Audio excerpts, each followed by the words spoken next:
안녕하세요. 재외 동포청 동포 여러분. 한때는 저도 재외 동포였던 배우 김금순입니다. 반갑습니다.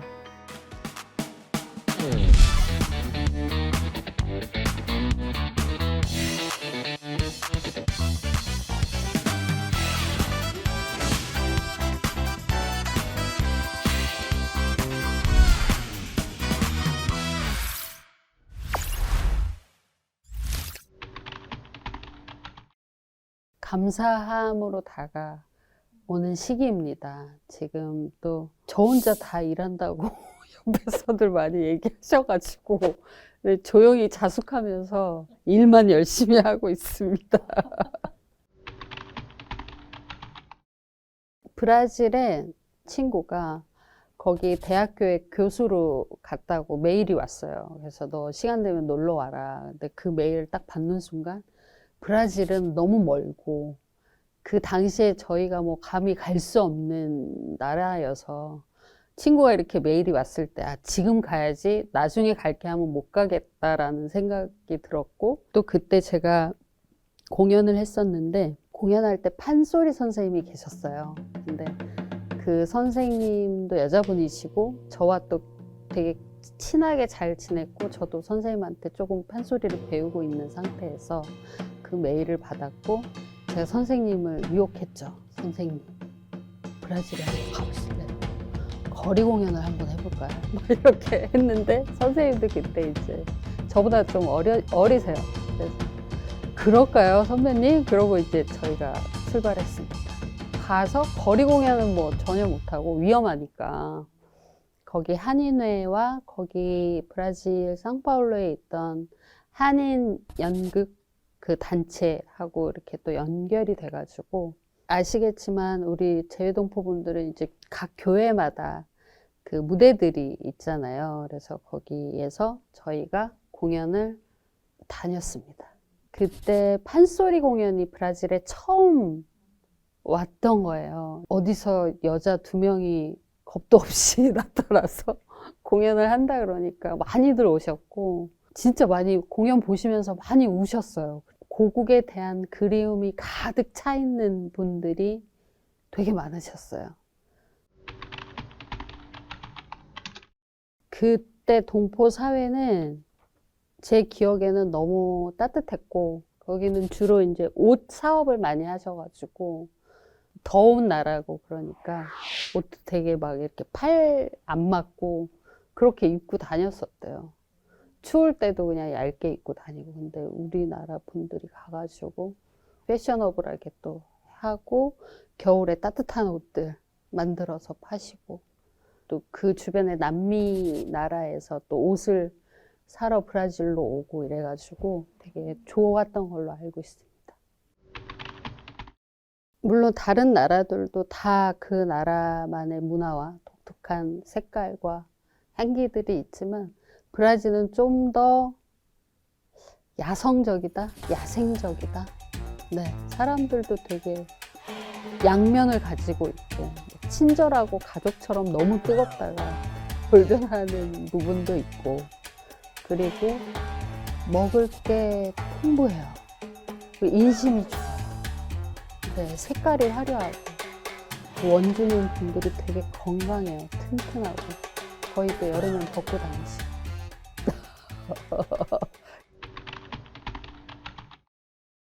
오, 많죠. 제가 연극만 하고 살던 사람인데 브라질 가서 결혼을 하고, 또 브라질에서는 연기 생활을 하지 않았잖아요. 그래서 뭐 교회 다니고 사람들과 교류하고, 또 저는 학원 사업을 했었어가지고 연극하면서 겪을 수 없는 부인, 며느리, 엄마, 그 다음에 사업가, 원장, 그리고 재외 동포, 이방인, 이런 것들을 제가 겪으면서 그게 연기에 굉장한 도움이 됐죠.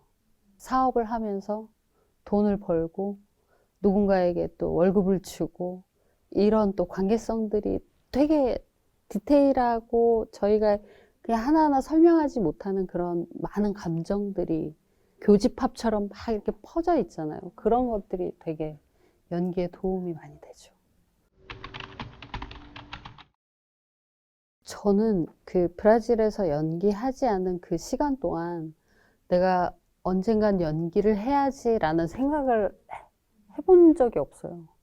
지나보면 늘 함께 있었던 것 같아요. 그래서 한국으로 돌아오고 전 남편이 태권도를 했었어가지고 한국에 가면 태권도장을 하자 이렇게 막연하게 왔고, 저도 일을 해야 되니까 무엇을 할까. 그래서 브라질에서 이제 학원 사업을 했었으니까 아이들을 가르칠까 뭐 이렇게 하는데, 우리나라는 또 어쨌거나 수능을 향해서 아이들의 점수를 위로 막 올려줘야 하는 그 교육을 해야 되잖아요. 근데 저는 또 그것과는 저의 성향은 맞지 않고, 그래서 옆에서 방송을 해봐.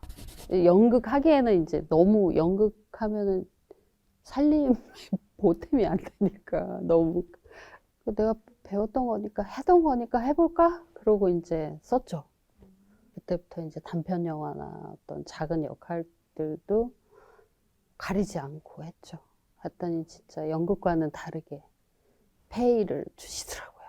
그래서 이거다. 그러고 이제 열심히 하기 시작했죠. 그래서 지금 여기에 있어요. 네.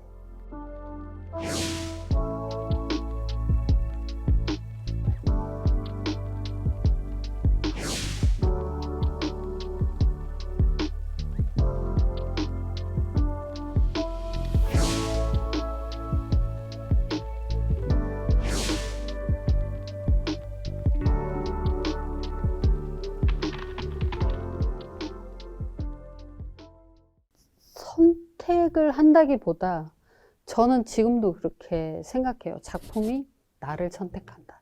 내가 꼭 그 역할에서 이 작품을 통해서 해야 할 이야기가 있다 라고 감독님과 또 미팅할 때 얘기를 충분히 나누고, 제가 막 이거는 이렇고 저거는 이렇고 이 작품은 이래 이렇게 골라본 적은 없습니다.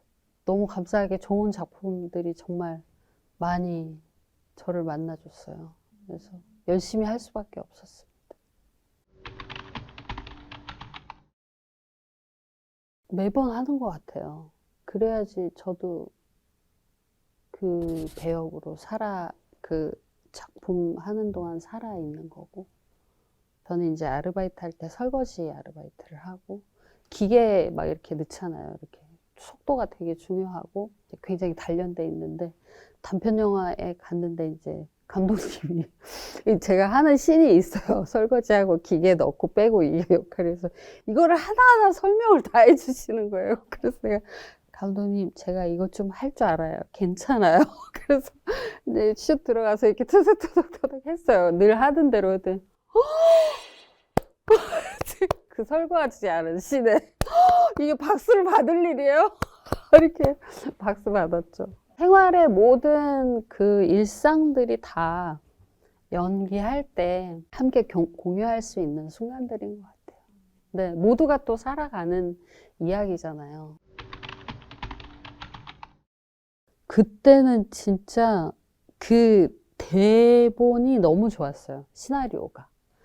그 김원석 감독님의 디렉팅이나 이런 그 제니 엄마의 역할에 대한 설명들을 너무 잘 해주셨고, 시나리오에 푹 빠져서 할 수밖에 없는 시나리오, 지문도 너무 잘 돼 있고, 감독님이 주문하실 때, 이렇게 디렉팅 하실 때도 너무 정확하게, 이 배우가 이걸 가지고 있겠다, 그런 것들을 얘기를 끌어내 주시는 것 같더라고요. 그래서 너무 편하게 했어요, 정말. 그렇게 보이기까지 그 분장과 머리 스타일과 옷차림과 그런 것들을 다 제가 활용할 수 있게끔 또 잘 해주셔가지고 제니 엄마가 이렇게 뿅 하고 나온 것 같아요. 네, 옷도 위에 이게 그 뒤에 밥 먹을 때 제가 다리를 한짝 올리고 먹어요. 뒤에 살이 보이잖아요. 이걸 자꾸 내려주시는 거예요, 의상팀에서. 살이 보이니까 컷하면 내려주고 괜찮아, 괜찮아. 아줌마들 다 이래. 이러고. 아줌마들 다 이렇게 먹잖아. 이거 보이고. 그렇게 또 재미있는 장면이 또 나오고. 그런 식으로 이게 환경들이나 뭐가 다 잘 돼 있으니까 제가 너무 자연스럽게 할 수 있는 거죠. 이런 뭐 동작들을 계산하지 않아도 나오는 것 같아요, 진짜로. 저의 혼자만의 힘은 절대 아닙니다. 네. 히어로도 뭐 감독님이 너무 힘을 많이 주셨고, 미팅하러 저 있는 데까지 오셔가지고 단편 영화 보시고 또 너무 좋았다고 말씀해 주셔서 제가 뭐 힘내서 연기를 할 수밖에 없는 스타트였어요. 그 자리에서 미팅 하자마자 그냥 합시다 이래가지고 PD님이 놀라셔가지고 감독님 이러시면 안 돼요 이렇게 말릴 정도로 그렇게 해주셨고, 되게 어려울 때 또 너무 깊이 만났던 작품이고, 감독님의 어떤 그 캐릭터에 대한 설명들이 작가님과 감독님의 어떤 그 역할에 대한 백일홍에 대한 설명들이 또 깊게 해주시니까 또 그걸 받아들이고 소화할 수 있는 능력을 키워주시지 않았나 싶습니다. 제일 큰 변화는 정순이었던 것 같아요. 정순이 제가 처음으로 장편 영화 주인공을 맡은 작품이었고, 그 전에는 이제 생활형 배우로 이제 1인 다역을 하면서 열심히만 했던 거라면, 정순 같은 경우는 그 주인공의 이제 전사들을 내가 살아보지 않았지만 또 정순이라는 영화가 가지고 있는 또 표현하고자 하는, 관객들에게 얘기하고자 하는 문장이 있잖아요. 그게 정말 잘 표현됐으면 하는 바람이 제일 컸던 작품인 것 같아요. 감독님하고 저. 그 작품으로 상을 받고 초대를 받으면서 세계 여러 나라를 다녔을 때도 그 나라에서도 똑같은 일들이 분명히 있고 일어나고 있고, 심지어는 자살하신 분도 계시고 이겨내서 살아가시는 분도 계시고, 근데 그런 메시지를 전할 수 있었다는 데 대해서 제 인생에서 정말 큰 전환기였고 작품이었죠. 네. 아직 오지는 않았어요. 근데 이제 어떤 역할이 오던 그 역할이 제가 해본 역할이 아니잖아요. 누구든지 똑같은 인생은 없듯이 또 어떤 역할이 와도 제가 그 역할을 맛있게 요리해서 조리해서 요리조리 이 표현을 하고 싶습니다. 건강을 잘 지키셨으면 좋겠고, 그리고 지금 하고 계시는 그 어려움이 나중에 어떤 꿈을 이루셨을 때 돌아보면 큰 자양분이 돼 있을 거라고 저는 믿어 의심치 않습니다. 그래서 지금 그 괴롭고 좋고 희노애락의 그 순간들을 잘 버티고 이겨내셨으면 좋겠습니다. 이민 생활이 정말 어려워요. 쉽지 않아요. 힘내십시오. 스스로를 이렇게 사랑해 주세요. 혼자가 아니야. 넌 혼자가 아니야. 이 넌 혼자가 아니야는 진짜 촬영할 때도 그렇고 많은 분들이 그렇게 얘기하시거든요. 슛 들어가면 혼자야. 무대에 있을 때 혼자야. 아무도 도와주지 않아. 그리고 옆에서 보면 다 도와주고 계세요. 그걸 어느 순간 제가 딱 느껴지면서 절대 넌 혼자가 아니야. 넌 혼자야. 동포 여러분, 저는 올해 또 여러 장르들로 인사를 드릴 겁니다. 예쁘게 봐주시고 또 재미지게 웃고 울고 즐기시길 바랍니다. 그게 또 우리 귀한 동포님들의 마음을 위로하는 그런 시간들이 되기를 진심으로 바랍니다. 감사합니다.